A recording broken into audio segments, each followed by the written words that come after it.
it is my distinct pleasure and honor to introduce as the kickoff speaker for the series, Professor Ramanathan from Scripps Institution of Oceanography, to talk about Bending the Global Warming Curve, the New Alliance Between Science, Education, and Religion. Professor Ramanathan holds the Edward A. Freeman Endowed Presidential Chair in Climate Sustainability.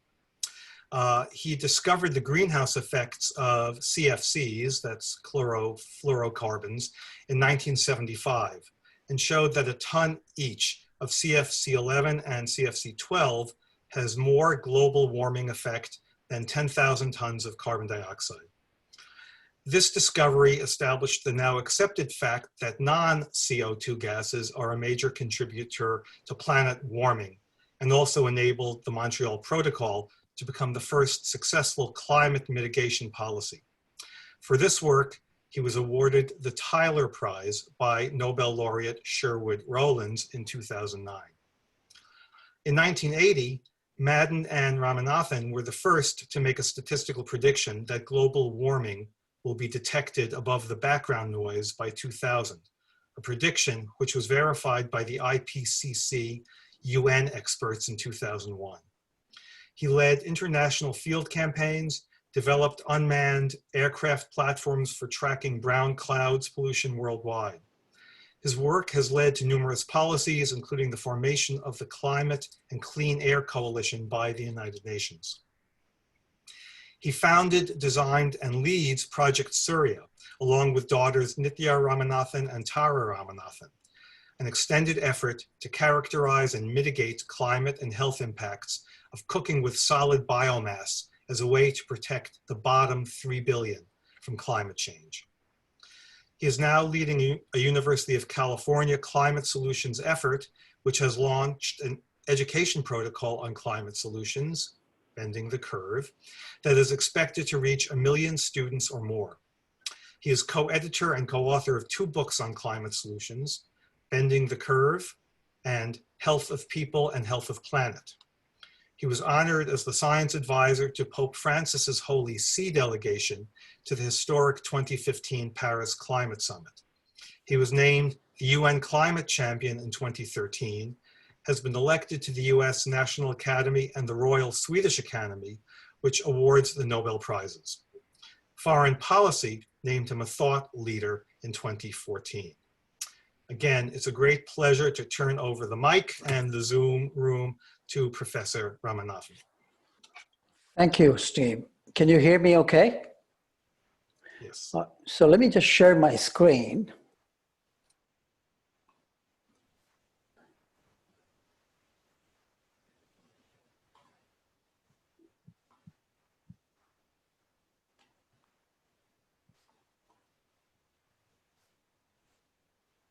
Good. Steve, can you see this in the PowerPoint mode? Yes, I can. All right, I'll go ahead then.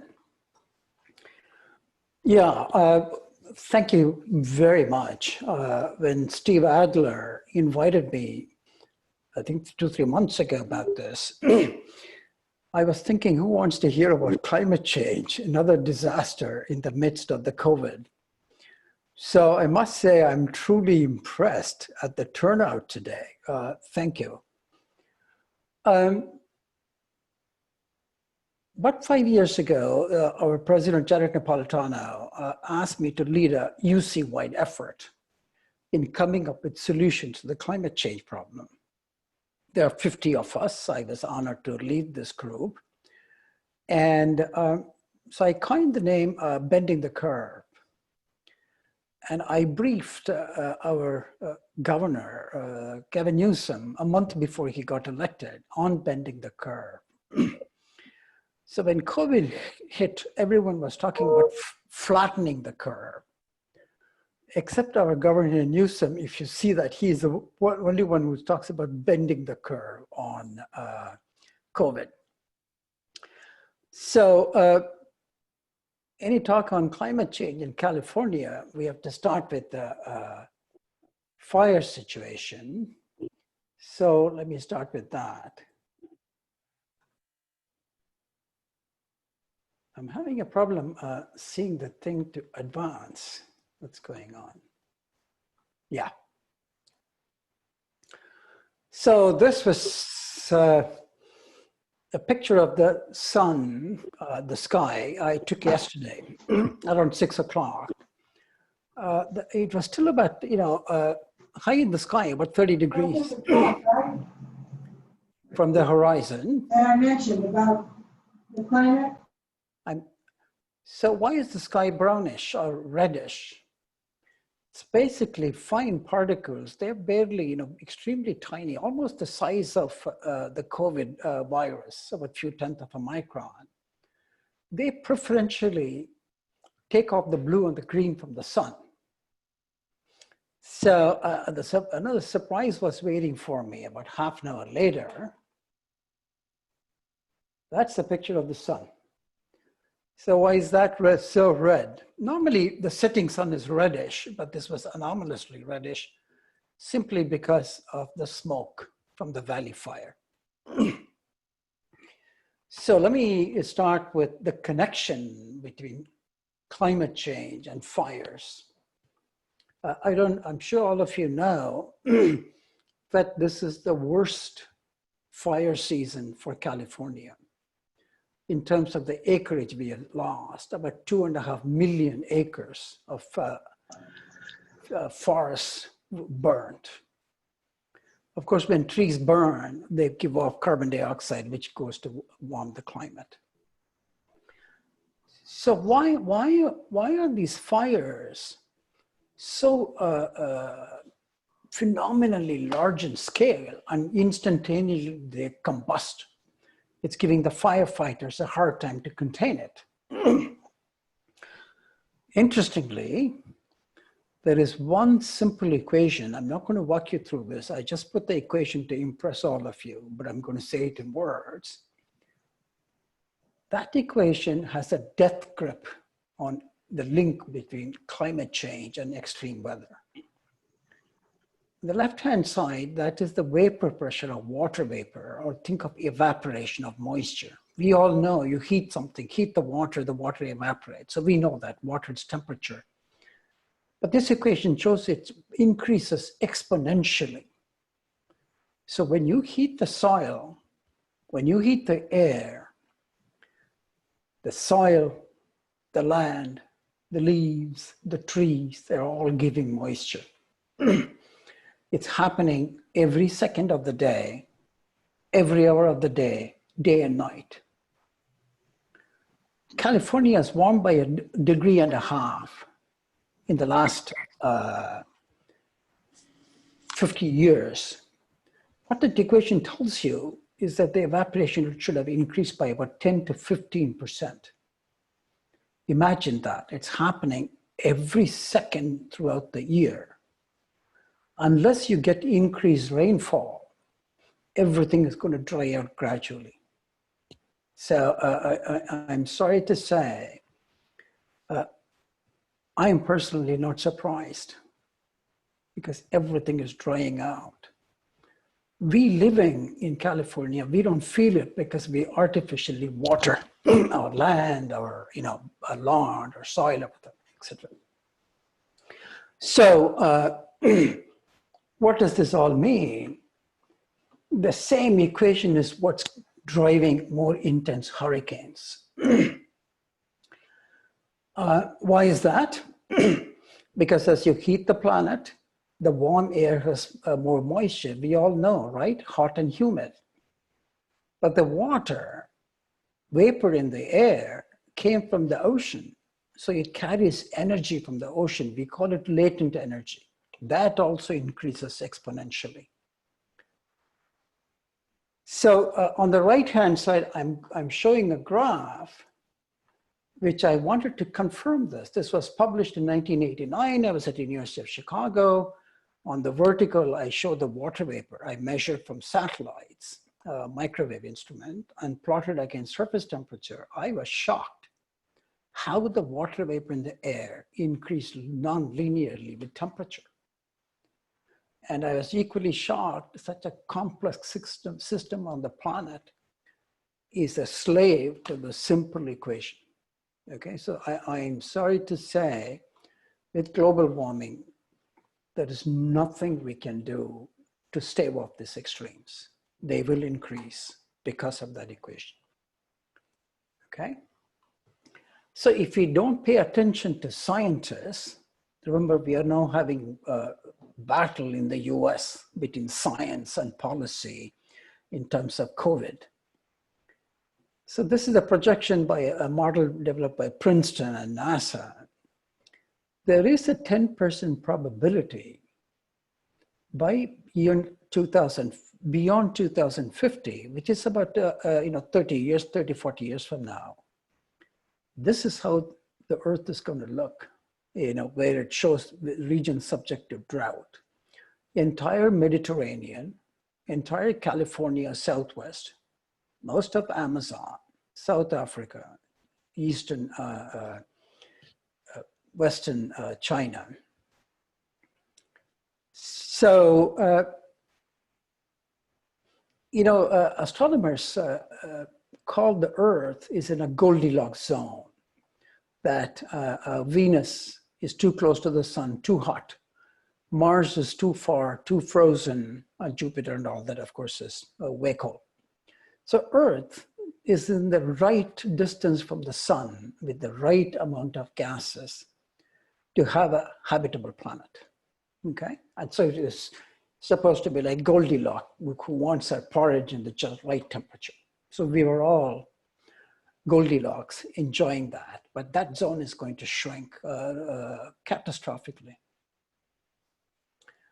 So the good news I want to give you is that it's still not too late. Some of that we have to live with, but some of the catastrophes we can still avoid. So there are plenty of scalable solutions. This is what we found out with the UC50 group. We have a decade to implement these, and of course we need enormous investments. But I'll show you some data to show where is the money going to come from. We are now paying for it with our lives. Millions die every year from air pollution, from fossil fuels. About 600,000 have died in the last 20 years from weather extremes, okay? And so my argument to economists is we are paying for it with our lives. Why not pay with money, which is raw material? So why have we not taken actions? Unfortunately, in this country, climate change has become political. And there are many, many reasons. The entire approach I have taken in pursuing solutions is that we simply lack the massive public support for drastic actions. I talk to my Uber drivers, and I talk when I go to the salon, and I talk to my doctors when they see me about climate change.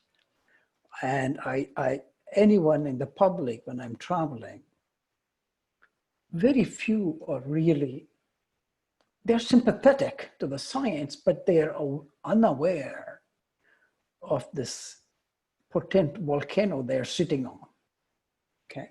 So somehow we have failed, we meaning I'm talking about scientists, we have failed to persuade the public.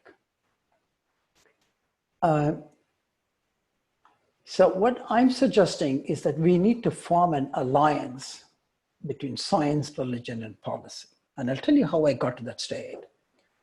And I think the entry point to discuss climate change to faith groups is address the ethical and moral issues. And what I'm proposing is that we form partnership with community leaders, church leaders, other religions, and educate the public by taking the message directly. Okay, we know that America is divided into two, we call them conservatives, progressives, etc. And they don't read each other's media, so the media has become ineffective. I personally think all of you can play a major, major role in garnering this support. So although I didn't tell Steve, I had a vested interest when he invited me and I said yes. I think we need more and more of you, millions, to take this message. So you may say that, oh, you know, it's too complicated. I can't do this. I don't know the background. I just want to tell you, that's where my life started. That's not me. I took this, when I went to 60 years old, I went to my ancestral village where I spent all of my summers, hot and humid South India, just sitting on that veranda and watching the day go by. And by sheer set of accidents, I found myself talking to people about this in the US. And this is in Omaha, Nebraska, in a Jesuit college. Mind you, this is February. There was a blizzard. You can check it out, 2018. There were 750 people showed up. But this is a conservative city. About 20 of them, I normally interview people after I give my talk, about gather 30 or 40. About 20 of them had driven from Kansas. They were farmers. So based on my experience, I feel there is a hope that we can reach out to whom we think are conservatives. We start calling names. I think we should forget about all that. Have an open mind. We don't try to get anyone into our tent. Let them stay in their tent, but we unpack climate change from all the issues that divide us, okay? But I must first take you to my science to see where my convictions come from. And, I started off, I got my graduate degree, a PhD in the US, working on Mars and Venus, and then joined NASA. I helped design a satellite, one of the first calibrated satellites to measure the Earth's climate, okay?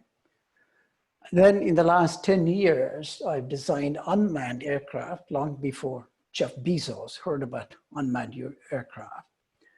We miniaturized a number of instruments and we tracked down brown clouds, air pollution from India, from China, and from the US, etc.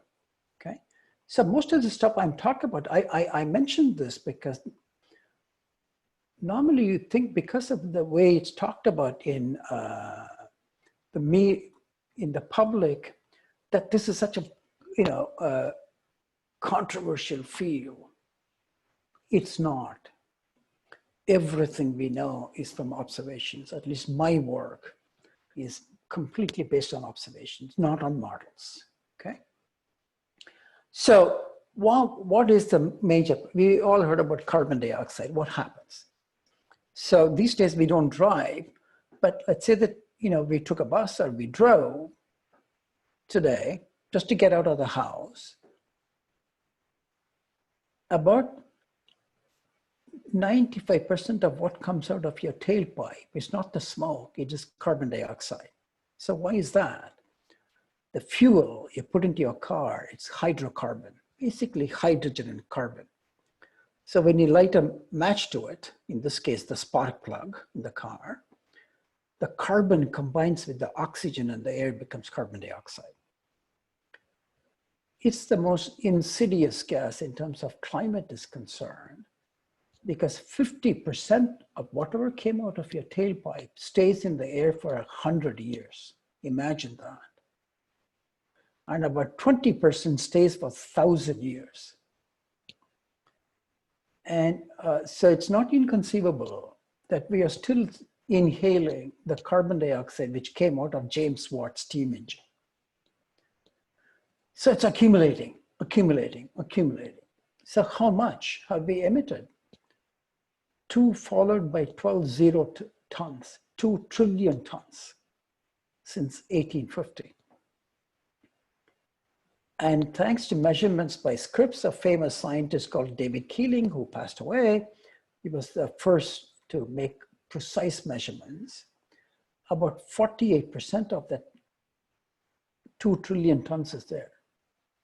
So there is 1 trillion tons of carbon dioxide in the air. Imagine that.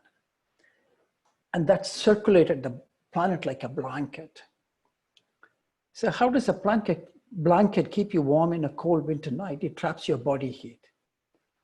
That's exactly how the CO2 warms the planet. It warms the heat coming from the earth. See, the earth receives this energy from the sun. We know that. Daytime they get hot and nighttime cold.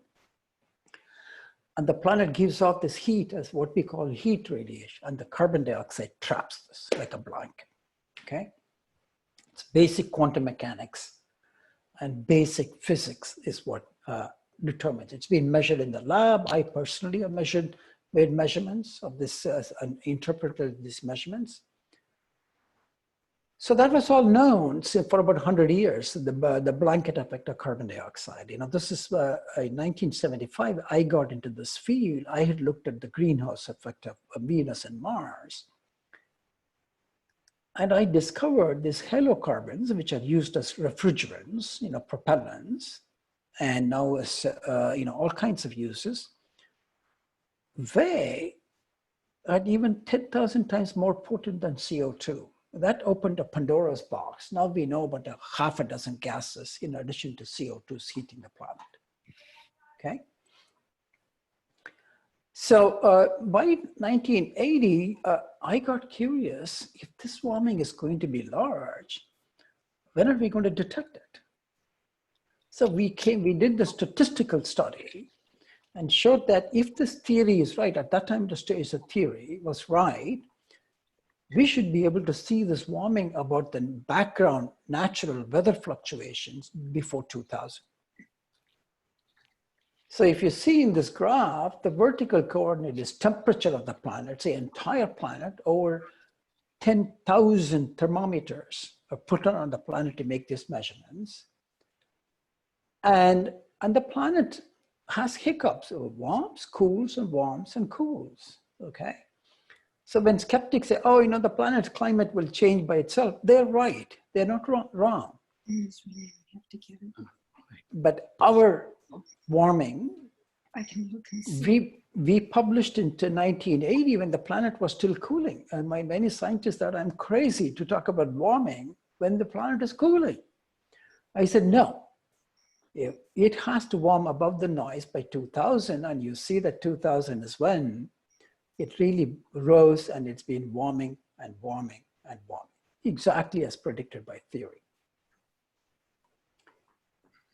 So using similar kind of approaches, I've teamed up with two. One is David Victor, he's a faculty at UCSD, a political scientist, and Yang Zhu, he's a Texas A&M, he's my former student. We said the planet is going to cross a major threshold in 10 years from now. The red line is our prediction. The black line is what the UN scientists said, oh, it's not going to happen till 2040. We said, no, it's going to happen, made again as a statistical prediction. So what does that mean? When the planet crosses 1.5 degrees, that will be a planet which we have not seen for at least 500,000 years, okay? So if the warming is tied to the weather extremes through that equation which I showed you, which has a death grip on extreme weather, like COVID-19, climate change will move into our living rooms. You won't be anymore reading it from papers. You would personally know someone, maybe you yourself, or someone, your children, your friends, your parents, it'll be that close, okay? So that's what I mean, like COVID-19 will move into our living rooms. And another similarity between COVID and this, remember, infection anywhere would be pandemic everywhere. Same thing, emission anywhere would cause global warming everywhere because that CO2 lives for 100 years, right? I don't know if you know, air from China can come to the West Coast. I have measured it with my UAV in 5 days.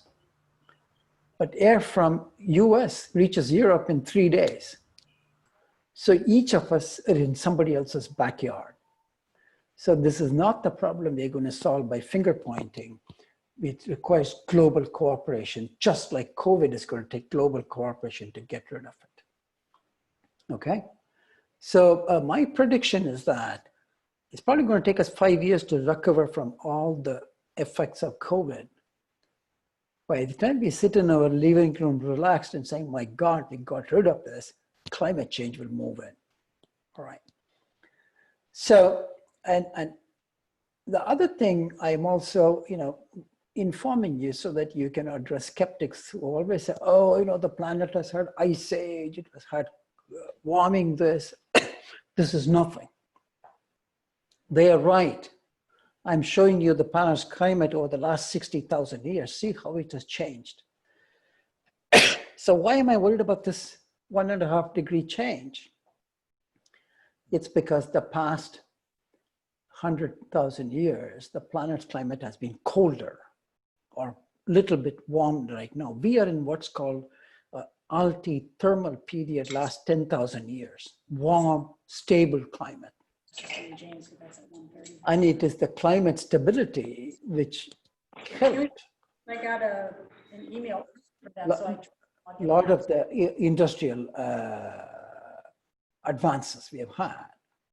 So what we are talking about is we are heating the climate above that.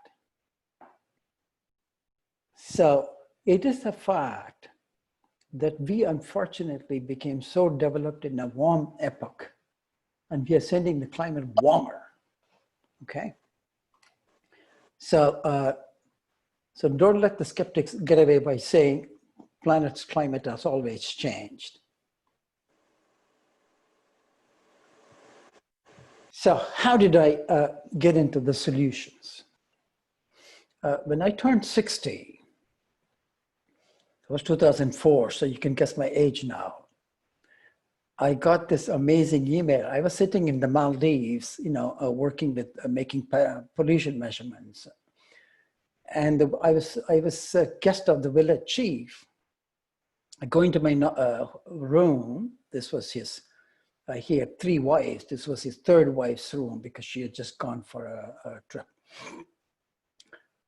And I open up my laptop, I get this email. It says Pope John Paul II. So what would you do? I did the same thing you would have done. I said, this is junk email. I didn't even read it, okay? So next morning when I read it, it was Pope John Paul II inviting me to join the Pontifical Academy of Science. 5 years attending their meetings convinced me this church could be the force, could be used to bring climate change, solving the climate change problem. And 10 years later, as you would expect, I turned 70. Another singular event happened. I get this invitation from Janet Napolitano through our Vice Chancellor for Research, Sandy Brown, that she wanted me to lead an effort in coming up with climate solutions. But all 10 campuses willingly participated, over 50 scientists, faculty, all branches, social science, economics, technology, etc. So we came up with this 10 solutions put under 6 pillars, or we call them clusters. Of course, you see technology, you see ecosystem measurement, you see markets and regulation.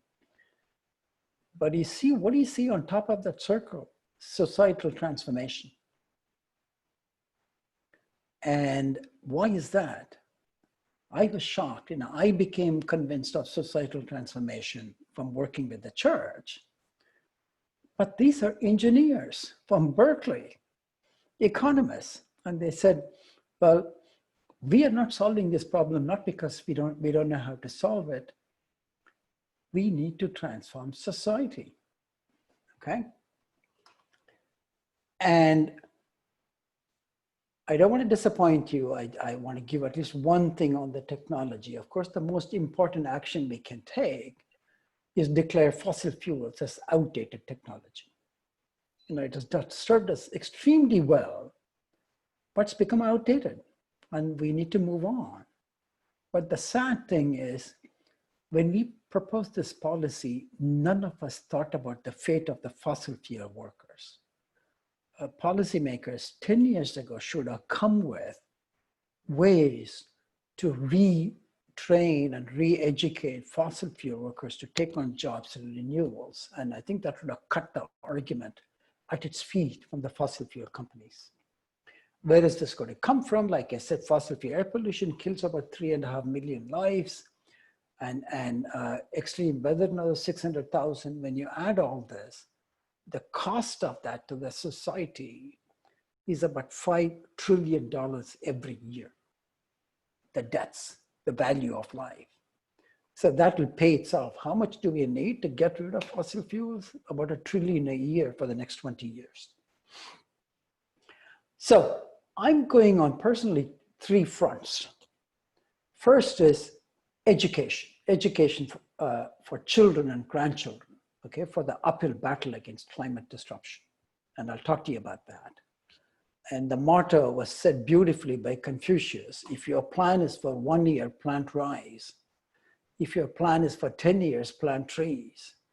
If your plan is for 100 years, educate children. Imagine that. He said it so beautifully. So what we have created in the UC system is a 4-component education protocol.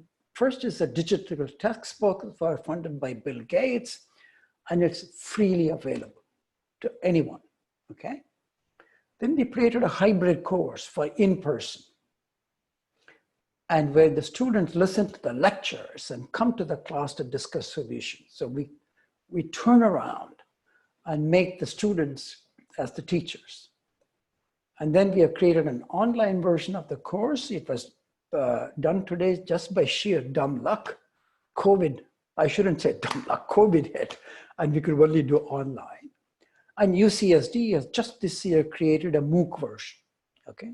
So professional students and everyone can be trained.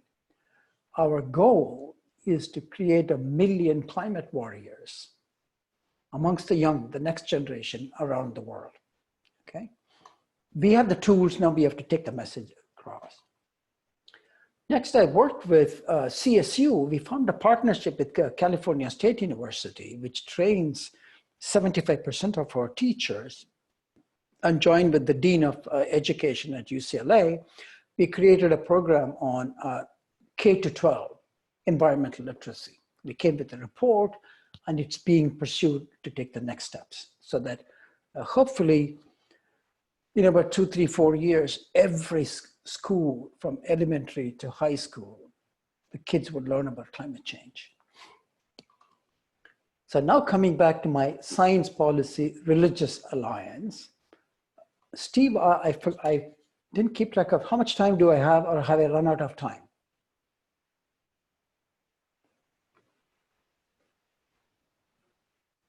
You're fine. I'd say another 10 minutes or so. Oh, perfect. I'll be able to wrap it up. So why do we need religion to fight climate change?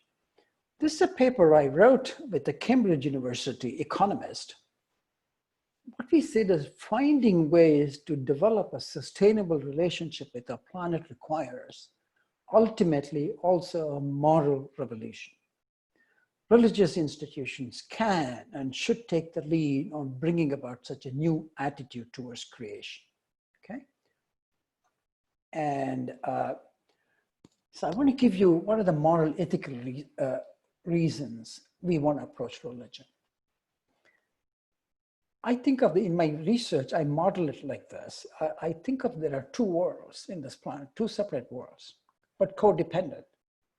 The top 1 billion live with seemingly unlimited access to fossil fuels. This top 1 billion lives everywhere, in the US and Africa, China, everywhere. Whereas there's poorest 3 billion who lacks access to fossil fuels even for cooking.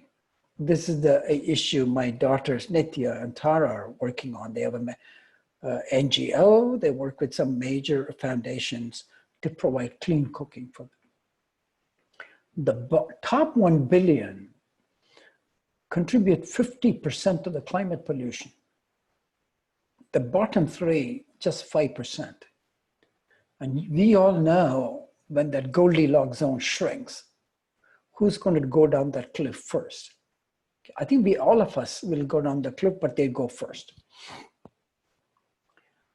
So that's the intra-generational equity. But think about even worse, intergenerational equity. The climate change, when you make the planet hothouse planet, this is what now scientists are calling, in about 40 years from now, to be a hothouse. Our children, our grandchildren, and generations unborn are going to suffer because we were unwilling to change. So I asked this question, will you get on this plane if it has a 1 in a 20 chance of crashing? We are sending our children and grandchildren, they have to get on the plane. They don't even have that choice, okay?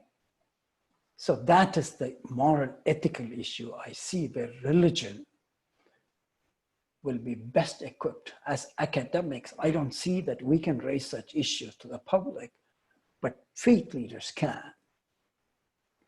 So this is the pitch I made to Pope Francis. This is, you see the St. Peter's Basilica.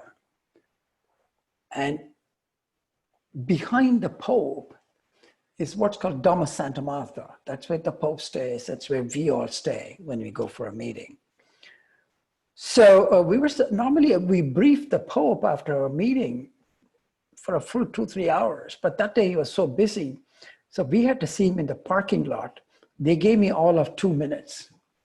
And I want to tell you, I now look at this and see that was God sent, because I had prepared a 30-minute elaborate, boring briefing on the science of climate change.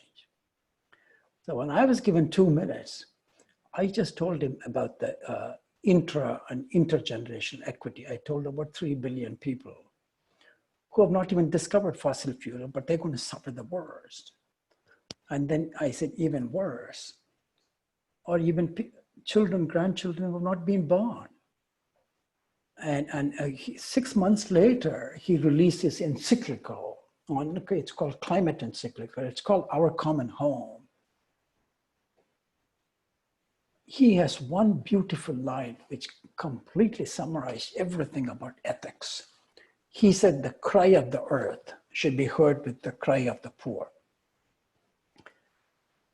And then he had a summit for mayors and Vatican, and then I took our governor, Jerry Brown, and we had 50 mayors from all around the world came. So that's where the alliance between science, religion, and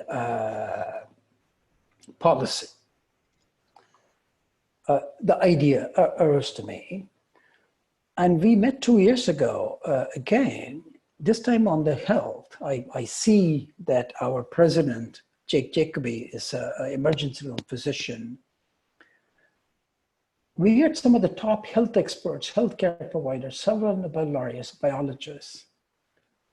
And we convened this meeting, and Springer just published this book this June. Within 3 months, it's been downloaded. The chapter downloads are over 250,000. And we decided the health of public, of people, is the gravest threat we face from climate change, right? I mean, I don't have to tell you, us Californians, the fire alone, the terrifying mental health impacts. My daughter-in-law, she's a professor at the psychiatry department of medicine. She just finished a study of the Paradise Fire and found half of them had PTSD syndromes, just being exposed to the Paradise Fire. So what am I up to now? I want to conclude with this, that a climate education for all. So I've been able to pursue some key faculty in the faith community, like Notre Dame, at Nebraska, and here at San Diego. I work with the Catholic Church, and also the leader of the North American Evangelical Association. He came to our meeting, and the CEO of the Evangelical Network. What we are trying to do is to use the bending the curve education as a basis, but bring in actual people who talk to the public, like bishops, preachers, and develop taped education, like have some professional groups in education, and tape messages of 5-6 minutes each. So, and provide it to churches. I'm primarily targeting a Midwest region, Pennsylvania, I mean, not Illinois, Nebraska, and Iowa, and Texas. So with apologies, I have something, what can you do?